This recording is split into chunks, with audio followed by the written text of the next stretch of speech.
Hey, what's going on, everybody? Don Martino here with Monsieur Jose Espinel. What was that? It was supposed to be French, I thought. It didn't come out quite how I intended, but you're here. I can tell. You're here anyway, and we are going to talk about Andor, the season finale, and I am so excited to get into this here today, guys. This is the most anticipated thing on my list. It's finally out, and we get to talk about it. And let me tell you guys what an episode it was. I got kind of emotional in this episode a few times, and that doesn't happen to me often with Star Wars things, but when one does, it makes it extra special for me. I don't know, man. I loved it so much. I thought it was the perfect finale. Jose, what'd you think of it? I've loved this show from beginning to end. It's been a roller coaster of emotions, a roller coaster of a story. Cassian, obviously, since he's our main focus. Not just him, but all the characters that have been through this journey with him as well. It's just been a roller coaster. A lot of amazing characters that I've loved seeing. Mon Mothma, Luthen, Val, Bix, Cyril as well. He's been a great character to follow. Andy Serkis's character, which I could never remember his name. Oh, Kino Loy. The other Empire lady, I forget her name as well. Oh, Mon Mothma. No, the other one, the blonde hair. Oh, Deidre, the Empire lady. Deidre, yeah, her. Right. Yep, she's also was amazing. Luthen's assistant too. The little she was in was great. Yeah, Clea. Clea. Right. Yep. Yeah. Oh, it's honestly just an amazing. It's an amazing show. It's been amazing. It's honestly the best bit of Star Wars that we've gotten so far. I think so from Disney. Yeah, for sure. I do think now that the finale's happened, I can now say that this is the best Star Wars since Empire to me. And I really was so enamored by all the characters that you had mentioned. As you had mentioned, I thought they all just did a really phenomenal job here as actors, as kind of fleshing out these characters. I thought they did a wonderful job that way. And I love what this finale meant to the story overall. Much like how we took Luke Skywalker from this little whiny farm boy to a Jedi Master, we took Cassian from this, kind of mooch and a thief to being this rebellion hero by the end of it. And I think that speaks volumes about the storytelling here and how powerful it actually all kind of became and was. Did this thing surprise me on so many levels too, man, because Bix is still kind of being held prisoner at this point, and that's kind of one of the big points that we get here. And we're always kind of wondering, like, oh, how the hell is she gonna get out of this? But on top of that, we got Cassian coming back home, and he's kind of wondering where she's at. And then right around there is kind of where it hit me, where it was like Cassian's going to get Bix out. That's what this episode's gonna be. It's gonna be him trying to save Bix, which I really like that setup for this. I thought they played that really well throughout the season, and I think that works extremely well. And I like that Cassian's coming home and people are happy to see him, the ones that he gets to meet. His real good buddy, which his name I can't remember his name, but he was awesome in this show. And I loved when he met up with him and he was telling him all the things that Marva said as her last words before she passed. She was also another one too. She was a phenomenal. My God, is she great. And they utilized her even after death in this episode. Oh yeah, really that awesome projection, way. that was amazing. I loved that message that she told the people of Ferrix. That's what the people of Ferrix. Honestly, it was touching, moving, and I absolutely loved it. And then the whole rebellion basically that's happened thereafter was amazing. I know, man, and that music that was played has now become one of my favorite pieces of Star Wars score, and it was so awesome and epic, beautiful. Dude. And the way that those shots that they were using, by the way, the usage of the set for Ferrix has been nothing short of phenomenal this whole season, the way that they've used it. And this episode especially kind of making it this battleground the way that they did, which is something I've been wanting to see. Now, this wasn't on the scale of like a Braveheart style battle, but it was kind of that style in a way where it was just these two sides kind of, colliding and having this big fight after Marva's message, which Fiona Shaw delivered incredibly well. I was not expecting that projection to pop up there. It blew my mind when that happened, and I also just love the message, man, and what it meant to everybody. The fact that even Cassian got to hear a little bit of that as he was, kind of going through trying to find Bix. I loved how it just all kind of really came together. But this battle sequence that they have on Ferrix is just remarkable, dude. Intense. And I was kind of talking about in the Prison Break episode, when the gunshots go off and they hit people, you feel it. There's something about the sound design that you feel that. And this episode was no exception to that. That whole funny meme about how stormtroopers can never hit a shot, that's kind of gone from this show. It kind of just went, they can hit some shots. I mean, those troopers were fucking awesome. And even just like the usage of Death Troopers, which I love the utilization of them back into the show. They had so many great moments like that, dude. And this battle was kind of like what everything was leading to, and I thought that was just so perfectly well played. No, honestly, you nailed it. Honestly, this finale, I know a lot of people didn't like this part, but I really did enjoy the whole time when Cassian was in prison. I can see where people probably didn't like that, but honestly, I really, even in those episodes, I really did enjoy a lot. Yeah. And honestly, the end credit scene of this episode brought all that full circle. Yeah. What they were building, and what they were doing in that prison. 100%, dude. And a lot of which that end credit scene blew my fucking mind, by the way. You know, I've heard a lot of people talk about that Prison Break stuff and say that that was such a disrespect to George Lucas, but right here, baby, THX 1138, Lucas's first film. Watch it, you'll know where that Prison Break stuff came from, because it does take inspiration from Lucas, and people don't realize it. That post-credit scene was great because it did bring us full circle. We got to see what they were building in the prison, and you know, it's the Death Star. I get it. We've seen it a billion times before, but it was still really nice to utilize here. And by the way, that scene too was cinematically beautiful, seeing the parts of the inside of the Death Star being built out. Yeah. Like starting from like the very tiny robots putting those pieces to zooming out to the whole Death Star. That was just so cinematic. It was just so cinematically beautiful. Honestly, yeah. I absolutely loved it. It was great. Oh, and now we actually know how they built the Death Stars. They started using these little mini robots. Yeah. To actually build the Death Star. Like, I always wondered how they did it, and now we finally got to see how they did it.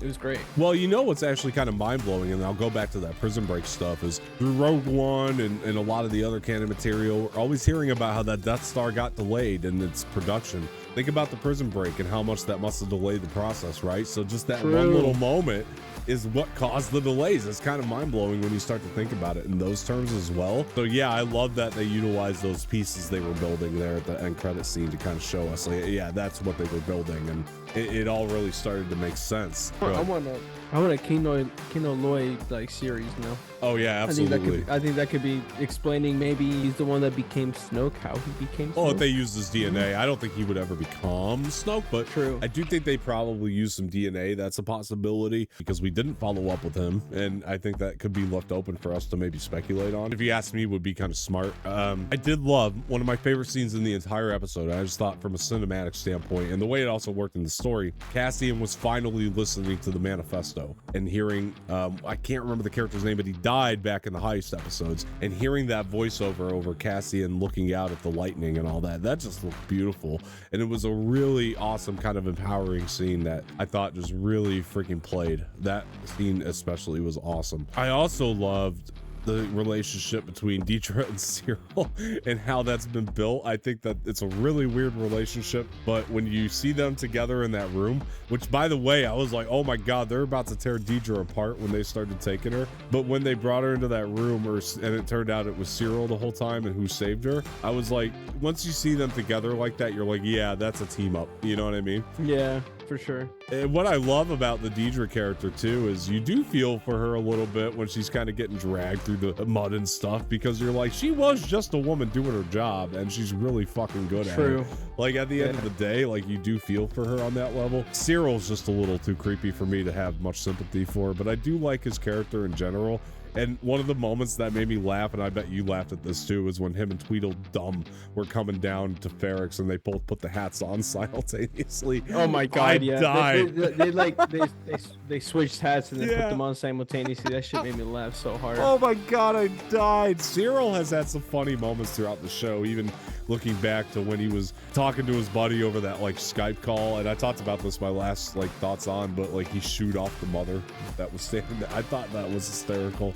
There've been so many great moments like that have just really played here.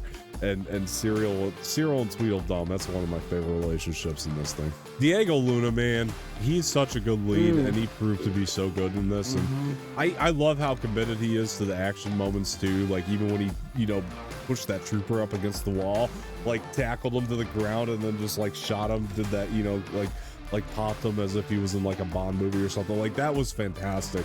And just like it was all done by Diego Luna, like you could see it in the frame, and it's all done so well. One of the little, you know, characters that doesn't get talked about a lot but should be that really was such a good heartbeat for the show in a lot of ways is that little droid BBMO or something like that. BEMO was such a really honestly, great droid. he's underrated because he was a really good droid. Awesome, dude. And when Cassian, Honestly, one of the best since R2. honestly, when Cassian came up to the ship to get Bix off the planet and all that, and like he saw B again, and like it made me emotional, dude, because B wanted him to go, and I was like, oh my gosh, they have such a good relationship, dude. It was awesome, man. That stuff really plays for me, man, and it just really it speaks volumes about the way that this story was told. And when he goes on, when Luthen gets on the ship at the end, because I love Luthen here, by the way. He's just trying to get fucking Cassian, and then these bombs start going off, and Luthen's like, fuck this, and he turns the other way. He's like, this is not worth one guy, you know? He didn't say it, but you could see it in his face, because Skarsgård's just that good, man. And when he turns around and gets back on his ship, and at the end, Cassian's there. When he gives, well, honestly, it was like when he started giving voice commands to his little robot thing and wasn't responding, he goes up into the cockpit, turns around, and Cassian's right there. I'm like, oh my god. He's like, go on, kill me, shoot me, do it. That was incredible. And then he doesn't do it. I'm like, yeah, it's because he wants him alive now, since the Empire doesn't. He's like, oh shit, the Empire doesn't have you. Fuck, yep. All right, you're mine now. Yep. I'm gonna utilize you for this rebellion again because you're not with the Empire. And I love that Cassian knew that, because that was the whole reason that Luthen came down to get him in the first place, dude. Like, Cassian's smart, man. He's smart. That's what I love about him. He's a lot smarter than people in this series give him credit for. It's true, man. He's so intelligent, and he knew Luthen wouldn't kill him, and I thought that was such a good point to end it. I mean, he led an entire rebellion army of like 5 to victory against the Empire with the gold. Yeah. And he only had like what, a couple days to do that. Right. He's just that smart, and also knew that Luthen would want to kill Cassian, but that if he went onto the ship, he wouldn't do it. It's like it's like he knows the future or some shit. He's got like the future just implanted in his mind or something. Yeah. Like, he's so smart. I feel like if the series ended here, I would be okay with that. Like, I want a season 2 for sure. Don't get me wrong, and I'm so looking forward to it. We're gonna get one. Yeah, we're gonna get one. 100% we are, because like, and I can't wait for that team of Cassian and Luthen and Dedra and Cyril. I can see where you're coming from. I wouldn't be mad if it was just one season, because it ended so perfectly. Yeah. For this finale. Now that I know we're getting more seasons, I just can't wait, because I can't wait to see more of Luthen with Cassian and Mon Mothma, and you said the Empire side with Cyril and Dedra and Tweedledum as well. And just everyone, honestly, that we've already seen. And Bix too. You know what's gonna happen to Bix and all of them that are escaping on that other ship. Like, I just can't wait to see what's in store for all these other characters and any new characters that are going to be introduced. I agree. I just feel like if you ended it here and then you went to Rogue One, like, I would still have questions, but I could fill in the blanks in my head. It still works that way, which I love that too, because it feels like a complete story. Like, this arc of Cassian's is done now. Like, I like that they ended it there. Like, they brought him from that thief, from that mooch, to this rebellion hero, which I thought was just the perfect way to end it. Now, like you said, there's a lot to go into season 2. I can't wait. I think that is, I think it's going to be an even better season than this one. If I had to make a prediction right now, I just 100%. I trust Tony Gilroy so much, and it's so refreshing to have a Star Wars show where I just trust whatever comes next of it is going to be that stellar. Like, that doesn't happen for all the Star Wars shows. This is one that I just think they have a plan. They know what they're doing. It's working for me, and the majority of the people that have watched it have loved the show. It's really fantastic, dude. It's really fantastic. I agree. Anyway, that's our finale review. We're gonna get out of here, but yeah, guys, look, I hope you guys had a good time with the show as much as we did. I love the show. Tony Gilroy and team did a phenomenal job once again. I'll probably still do, kind of like I did for She-Hulk, an overall retrospective review on my own eventually here, but I really love this show. I think that everything they wanted to do, they did and executed perfectly. So phenomenal job on Tony Gilroy and team on this one. This couldn't have been a better case, honestly. So Jose, before we go, where can people find you? You can find me on all socials at Extract Gaming _ and also on Twitch. Let's go, baby. All right, guys, you guys can find me on Twitter at Dom_Martino_, on Instagram Dom_Martino_ official. Please follow the Extract Media pages across Twitter and Instagram, Extract Media blog across both platforms. With all that out of the way, I will talk to you guys later.